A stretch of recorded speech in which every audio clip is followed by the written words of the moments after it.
Zee 24 तास एक पाऊल पुढे। पुण्यामध्ये देखील मोठ्या उत्साहात आणि तरुणाईंच्या सहभागाने या पाडव्याचं वैशिष्ट्य आणखीन खुलून निघालेलं आहे। पुण्यामधल्या पाडव्याच्या या उत्साहाचा आढावा घेतलाय आमच्या प्रतिनिधी अश्विनी पवार यांनी।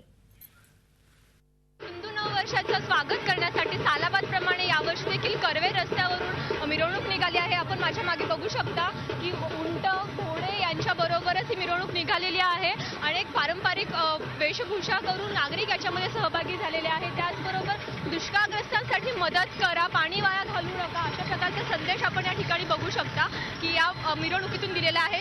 एकूणच पारंपरिकता जपण्याबरोबरच सामाजिक संदेश देण्याचं कामही या मिरवणुकीमध्ये करण्यात आलेलं आहे। आपण पाहू शकता की भजनाचा एक ताफा या मिरवणुकीमध्ये सहभागी झालेला आहे। त्या पाठोपाठच अनेक सामाजिक संदेश देणाऱ्या फलक या मिरवणुकीमध्ये आपण पाहू शकता। अनेक पुण्यातील नगरसेवक तसेच पुण्यातील स्थानिक नेते या मिरवणुकीमध्ये सहभागी झालेले आहेत। एक पुण्याला महाराष्ट्राची सांस्कृतिक राजधानी असं म्हटलं जातं। आपण पाहू शकता की ही सांस्कृतिक राजधानी सामाजिक पारंपरिकता जपण्याबरोबर सामाजिक संदेश देण्याचंही काम करत आहे। झी 24 ताससाठी व्हिडिओ जर्नलिस्ट नितीन सांडोरसह अश्विनी पवार, पुणे। झी 24 तास एक पाऊल पुढे।